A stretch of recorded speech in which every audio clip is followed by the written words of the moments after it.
सतगुरुवे नमः। आर्ष परंपरा के ये दिव्य और अलौकिक भव्यतम स्वरूप को लिए हुए ये हमारी आर्ष परंपरा का जो केंद्र है, बहुत पुरातन श्रुति परंपरा में ये हम लोगों को जो स्मरण और ये परंपराएं रही श्रुति परंपरा, उसमें ये पता चला कि इस ज्ञान को कहीं न कहीं हम लोगों को भी लोगों को बताना चाहिए।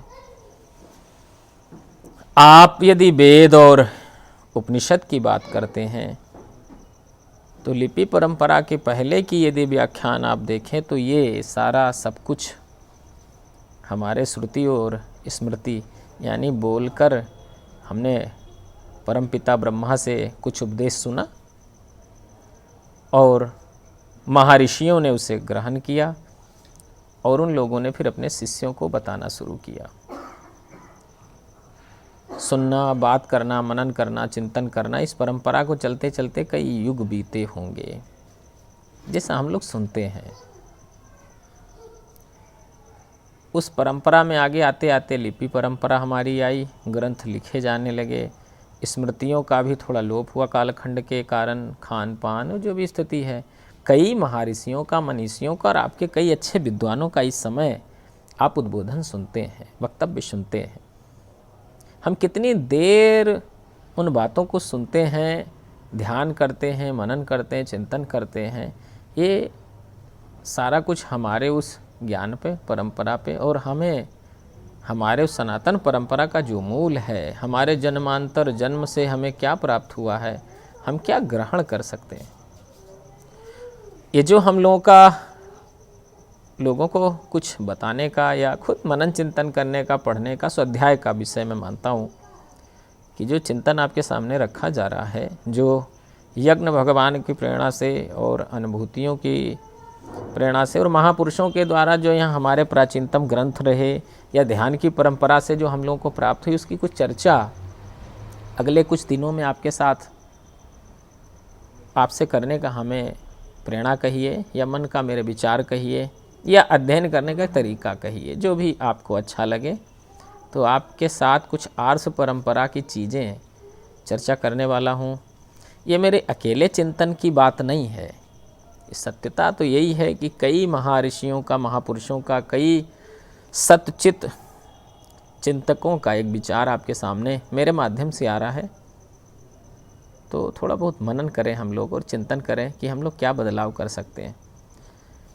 पहली बात आती है कि हम लोग काफ़ी चीज़ें, ज्ञान का कोष आपका जो ये आपके हाथ में मोबाइल यंत्र है या जो भी आपके पास जानकारी के इस समय नए नए यंत्र हैं, जैसा हम लोगों ने चर्चा परिचर्चा में सुना भी है, देखा भी है, तो आप उसका उपयोग कैसे करें। दूसरी बात, चिंतन का विषय हम जरूर ये चिंतन मनन के माध्यम से और जो प्रेरणा है उसके माध्यम से बताना चाहेंगे कि आप अपने व्यवहार में रहते हुए आप उन आर्ष परंपरा की जो हमारी आंशिक शक्तियाँ आपके साथ, आपके समाज में, आपके पर्यावरण में, प्रकृति में घूम रही हैं, उनके साथ आपकी संगति कैसे हो, कनेक्टिविटी जिसे कहते हैं कैसा हो, कैसा आपके साथ उनका व्यवहार बने, उसके लिए कुछ खास बातें आपको बताई जाने वाली हैं जो प्रायोगिक होंगी। जो हमारे सिद्ध संत महापुरुष आज हमारे साथ जितने भी साधक हैं, जो हमारी 10, 15, 20 की टीम है, जो अनवरत किसी अध्ययन को या किसी उस शीर्ष परंपरा के, उस परंपरागत महानतम उस चीज़ को प्राप्त करने के लिए प्रयासरत हैं। देखिए, मैं एकदम स्पष्ट कर दूं कि यहाँ कोई विद्वानों की मंडली नहीं लगी अपने ज्ञान बांटने के लिए, स्पष्टता एकदम क्लियर है। आपके साथ जो हम लोग अध्ययन कर रहे हैं विद्यार्थी के नाते या उस परंपरा में कुछ ग्रहण करने के नाते कुछ बताना चाहते हैं कि आपके साथ सनातन परंपरा तक ये बात जाए। अकेले मैं सोचूं कि पूरा मैं प्रयास करके सफल होऊंगा तो नहीं, ये समाज में आपके द्वारा आप लोगों को कुछ बताएं, हो सकता हमसे अच्छा भी आप कुछ समझ सकते हैं। तो मेरा प्रयास देखिए और एक सफल प्रयास करने का मैं कोशिश करूंगा कि आप तक कुछ बातें मैं पहुंचाऊं।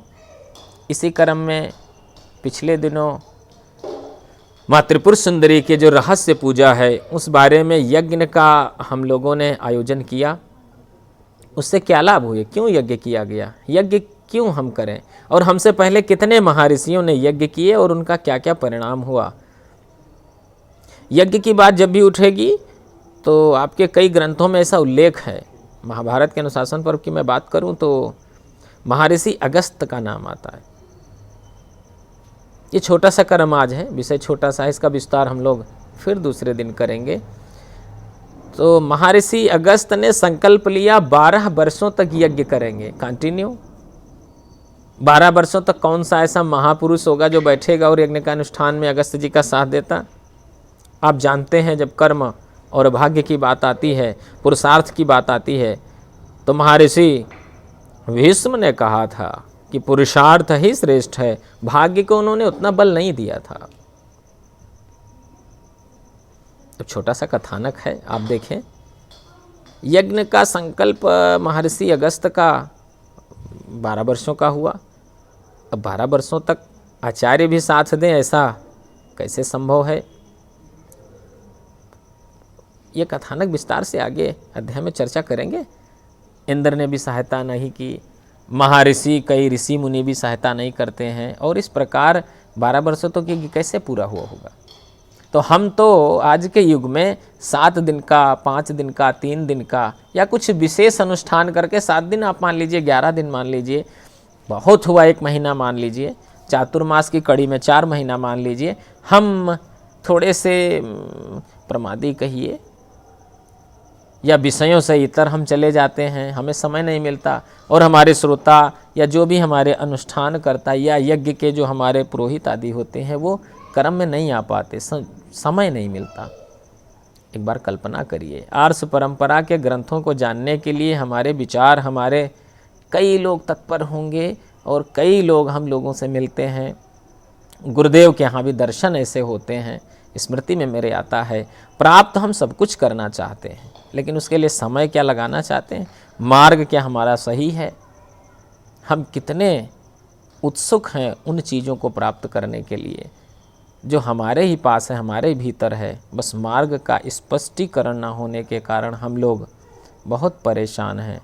तो इन सब चीज़ों का एक समुचित व्यवस्था के तहत एक आपको जवाब मिले, और कुछ मेरे माध्यम से आप अपने उन अंदर खोई हुई शक्तियों को जागृत कर पाए। मैं किसी विशेष का नाम नहीं लूँगा, वरना किसी न किसी अध्याय और कर्म में हम लोगों को जोड़ करके फिर आप यूँ ही सोचेंगे कि कोई प्रचार का माध्यम बनाया जाता है। ये बिल्कुल ऐसी बात नहीं है। ये तो एक प्रेम मार्गी कहिए या आर्ष परंपरा का वो मार्ग कहिए जो गुरु शिष्य परंपरा से प्रवाहित हो रही है। आज आपके बीच में भी वो परंपराएं चल रही हैं, बस हमें समय के अभाव के कारण या अपने संस्कार के कारण या अपने कुछ ऐसे खान पान के दूषित होने के कारण हमें चीज़ दिखाई नहीं देती है। तो मैं उन छिपी हुई चीज़ों को दिखाने की कोशिश करूँगा कि आपके साथ कुछ दिन सफ़र करके, यदि आप पसंद करते हैं तो आपके साथ चलूँ और ऐसे कुछ महानतम बिंदुओं पे चर्चा किया जाए, जिनकी चर्चा आपने बहुत बार हो सकता है सुनी हो, बस ध्यान ना दिया हो। शायद हम लोग प्रयास करते हैं, चिंतकों के साथ अध्ययन करते हैं, और आपके लिए कुछ उस समुद्र जो बहुत गहरा है, अनंत है उसकी गहराई, उससे कुछ निकाल के मोती आपके लिए ढूंढ के लाऊं और आपको दूं। तो इस सफ़र में यूँ ही आप हमारे साथ चलें, और पूरी टीम वर्क है, ये अकेले की बात नहीं है, और हमारे तमामों चिंतक इसमें लगे हुए हैं। बात करूं उदाहरण के तौर पे तो कई हमारे मनीषियों ने, हमारे मित्र ने, हमारे सहयोगी चिंतकों ने ब्रह्मसूत्र पे भाष्य किया है। वेदों पे भी उन्होंने अध्ययन अच्छी की है, भाष्य की तैयारी कर रहे हैं, कुछ अध्ययन कर रहे हैं उस प्रकांड ज्योतिष, भृगु संहिता, विश्वामित्र संहिता, रुद्र संहिता और हमारी लोमस संहिता, जो ये सब दुर्लभ ग्रंथ हैं, उन पे जो अध्ययनरत हैं उनसे कुछ बातें सीखता हूँ, समझता हूँ। हम लोग चर्चा पर चर्चा करते, फिर आपके लिए कुछ ऐसे विषय निकालते हैं। चर्चाएं तो कई किताबों की जा सकती हैं। मंत्रों की बात करें तो मंत्र महारणों के क्या व्याख्यान, प्रयोग, और क्या हम मंत्रों से क्या ताकत, ऊर्जा ले जा सकते हैं। इस प्रकार हम लोग एक बहुत विस्तृत चर्चा करने वाले हैं। बस आप यूँ ही कर्म से आगे जुड़ते रहें।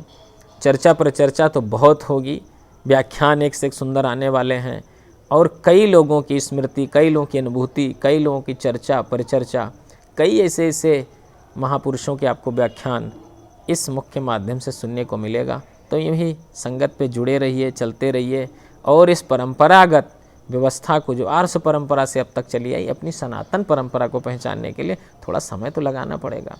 हम क्या करें कि ऐसे जुड़ाव बना रहे, चीज़ें हमारे कनेक्शन में बनी रहें, जुड़ाव में बनी रहें, तो उसके लिए कुछ बहुत महत्वपूर्ण उपाय आपको बताए जाएंगे। यात्रा में चलते रहिए और श्री धूना साहब जी महाराज और जगत गुरु श्री चंद जी महाराज, ये जो नानक सही परंपरा है ये क्या है, इसकी अद्भुत रहस्य क्या है, इन सब बातों के लिए हम लोग चर्चा करेंगे। आप सभी का बहुत मंगल हो। जय श्री कृष्णा, जय श्री राधे।